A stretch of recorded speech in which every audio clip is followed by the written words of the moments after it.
बिस्मिल्लाहिर्रहमानिर्रहीम अस्सलाम वालेकुम। उम्मीद है आप सब खैरियत से होंगे। आज हम बनाएंगे बहुत ही लजीज सी फ़िश करी या फ़िश का सालन या मछली का सालन, जो लोग शोरबा खाना पसंद करते हैं। तो ये रेसिपी स्पेशली उन लोगों के लिए है और उन्हीं को आज का ये हम जो है रेसिपी डेडिकेट करेंगे। तो चलें इसे बनाना शुरू करते हैं। देखते हैं कि इसके लिए क्या चीज़ हमें चाहिए। मछली आप इसके लिए कोई सी भी ले सकते हैं। मैंने यहाँ ली हुई है 1 किलो मछली। सुरमई मछली है मेरे पास। उसे मैंने थोड़ा सा नमक और हल्दी लगा के उसे फ्राई करना है और इसके लिए थोड़ा सा ऑयल लेंगे हम, जिस ऑयल में हम अपनी मछली का जो सालन है वो पकाएंगे। सिर्फ इतना ही इसमें ऑयल डालेंगे। ऑयल डाल के इसमें थोड़ा सा नमक मैंने शामिल किया ताकि जो हमारी मछली है इसके साथ चिपके नहीं, और इसको हल्की आंच पे लाइट सा फ्राई करेंगे। इसको कोई डार्क कलर नहीं देना, कोई इसको गोल्डन कलर में नहीं लेके आना। आपको सिंपली इसको हल्का सा फ्राई करना है। मछली का सालन बनाने से पहले अगर उसे हल्का सा फ्राई कर लिया जाए तो मछली की जो स्मेल है वो भी नहीं आती सालन के अंदर, और उसका जायका बहुत ही अच्छा सा आता है।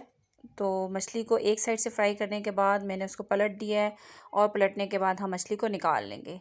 अब उसी ऑयल के अंदर मैंने तकरीबन आधा एक छोटा सा प्याज लेके उसका आधा हिस्सा मैंने डाल दिया है उसी कुकिंग ऑयल के अंदर जिसके अंदर हमने मछली को फ्राई किया था। इसको हम लाइट गोल्डन कलर में फ्राई करेंगे। तो एक चीज़ आपको बताती चलूँ कि जब भी आपको कोई ऐसा सालन बनाना हो जिसमें आपको प्याज की ग्रेवी डालनी हो या पिसा हुआ कच्चा प्याज डालना हो, तो उससे पहले अगर आप थोड़ा सा प्याज लेके उसको लाइट गोल्डन कर लेंगे तो उसका कलर बहुत अच्छा आता है। तो हमारे प्याज का लाइट सा कलर आने के बाद मैंने इसमें प्याज का पेस्ट शामिल किया है। 2 अदद प्याज लेके उसके साथ थोड़ा सा पानी ऐड किया और ग्राइंडर में उसको पीस लिया। सिर्फ ये सिंपल पिसा हुआ प्याज है। इसको अब हम हल्की हल्की आंच पे भूनेंगे, और इस प्याज की जो भुनाई है वो बहुत ही इम्पॉर्टेंट है। मछली के इस सालन को बनाने के लिए आपको थोड़ा सा टाइम लगेगा, और वो टाइम सिर्फ आपकी भुनाई के लिए है। जितना अच्छा आप इसके मसाले को भुनेंगे उतनी अच्छी आपकी मछली बन के तैयार होगी, और उतना ही अच्छा उसका कलर आएगा, उतनी अच्छी उसकी खुशबू आएगी। अगर इस पॉइंट पे आप प्याज की भुनाई नहीं करेंगे तो प्याज कच्चा कच्चा रह जाएगा। अब मैंने इसमें शामिल कर दिया है 1 टेबल स्पून लहसुन अदरक का पेस्ट, और जैसा कि आप देख सकते हैं कि इसका जो कलर है वो भी लाइट पिंक सा है। जब डाला था तो वाइटिश था, अब लाइट पिंकिश सा हो चुका है। अब इसके अंदर हम डालेंगे मसाले, और मसालों में सबसे पहले मैं यहाँ लाल मिर्च डाल रही हूँ। उसके बाद इसमें हल्दी पाउडर जाएगा, इसके साथ ही इसमें धनिया पाउडर खुश चला जाएगा, और नमक हस्बे जायका। इन 3 मसालों के साथ हम इसको अच्छा सा भूनेंगे। हल्का सा पानी शामिल करते रहेंगे और हल्की हल्की आंच पे इसकी भुनाई करते रहेंगे। कुछ देर भुनने के बाद जब इसकी आपको खुशबू फ़ील होनी शुरू होगी, क्योंकि मसाला भुनने की जब खुशबू आती है तो वही उस चीज़ की निशानी होती है कि अब हमारा जो मसाला है वो अच्छा सा भुन चुका है। मसाले को तकरीबन 5 मिनट लगेंगे, हल्की हल्की आंच पे भूनेंगे। जब इसका घी अलग होना शुरू हो जाएगा तो इसका मतलब है कि हमारा जो मसाला है वो रेडी हो चुका है। तो मसाले को थोड़ा सब्र के साथ मीडियम फ्लेम पे भूनते रहेंगे, और इंशाल्लाह फिर हमारी जो सालन बनेगा वो ऑसम होगा।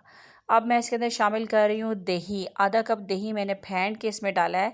दही को अगर बगैर फेंटे इसमें शामिल करेंगे तो आपको पता है कि दही में जो फुटकी होती है वो हमारे मसाले को ख़राब करेगी। उसमें फुटकी फुटकी नज़र आएगी, और जो हमारा मसाला है उसकी स्मूथनेस जो है वो ख़त्म हो जाएगी। तो जैसा कि हमने इसमें हर चीज़ का पेस्ट शामिल किया है, तो इसमें हम दही को भी फेंट के डालेंगे तो हमारा मसाला ज़्यादा अच्छा बनेगा। आप देख सकते हैं कि मसाला अच्छा सा भून चुका है। इसके अंदर हमारा जो ऑयल है वो अलग होना शुरू हो गया है। तो ये है निशानी हमारा मसाला भुनने की। अब मैं इसमें शामिल करूँगी पानी मैं इसके अंदर तकरीबन 2 गिलास शामिल कर रही हूँ। 1 किलो मछली का सालन बनाने के लिए तकरीबन 2 गिलास पानी इसमें बहुत होते हैं, ताकि वो पकने के बाद 1 गिलास रह जाए, और हमारा जो मछली का सालन है वो शोरबे वाला हमें चाहिए, तो उसके हिसाब से ही उसका जो शोरबा है वो तैयार हो जाएगा। यहाँ पे जब तक इसको बॉयल आएगा अच्छा सा 2-3 मिनट ये उबल लेगा, उसके बाद हम इसके अंदर मछली शामिल कर देंगे। मछली जो हमने फ्राई करके रखी हुई थी, एक एक करके इसमें बोटी शामिल करेंगे ताकि हमारी जो मछली है उसके पीसेस टूटे भी नहीं। क्योंकि जितना इम्पोर्टेंट मछली का जो सालन है उसकी खुशबू होती है, उतना ही इम्पोर्टेंट उसकी प्रेजेंटेशन भी होती है। अगर मछली की तमाम बोटियाँ टूटी होंगी, बिखरी होंगी, तो वो देखने में भी अच्छा नहीं लगेगा, तो यकीनी सी बात है खाने में अच्छा नहीं लगेगा। अब आप देख सकते हैं कि मैंने जो इसके जूसेस थे फ्राई करने के बाद फ़िश में से जो निकले थे वो भी इसमें शामिल किए हैं। आपको कोई चीज़ ज़ाया नहीं करनी, बिल्कुल ये जूसेस इसके अंदर ही जाएंगे जो इसके फ्लेवर को बढ़ाएंगे। तो मछली शामिल करने के बाद मीडियम आंच पे इसे 10 से 15 मिनट के लिए हम लोग रख देंगे कवर करके। ताकि हल्की हल्की आंच पे ये मछली का तमाम फ्लेवर जो है वो शोरबे में शामिल हो जाए और हमारा जो शोरबा है वो बहुत ही लजीज बन के तैयार हो। एक चीज़ और बताती चलूँ कि वो लोग जिन्हें नज़ला ज़ुकाम और फ्लू होता है उनके लिए मछली का सालन बहुत ही बेहतरीन है। हमारे यहाँ जब मछली का सीज़न होता है तो उसमें फ्राई मछली के साथ ये सालन ज़रूर बनता है और सब बड़े शौक से खाते हैं।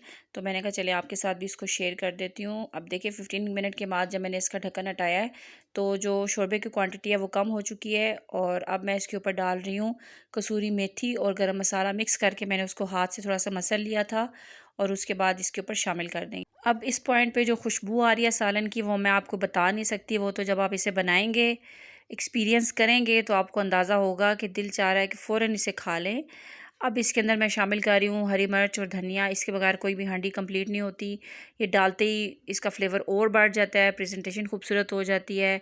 तो आज की जो हमारी रेसिपी वो तैयार हो चुकी है। उम्मीद है आपको पसंद आई होगी। अगर पसंद आई है तो इसे लाइक ज़रूर कीजिएगा, चैनल को सब्सक्राइब करना मत भूलें। मिलते हैं नेक्स्ट रेसिपी के साथ, तब तक अल्लाह हाफ़िज़।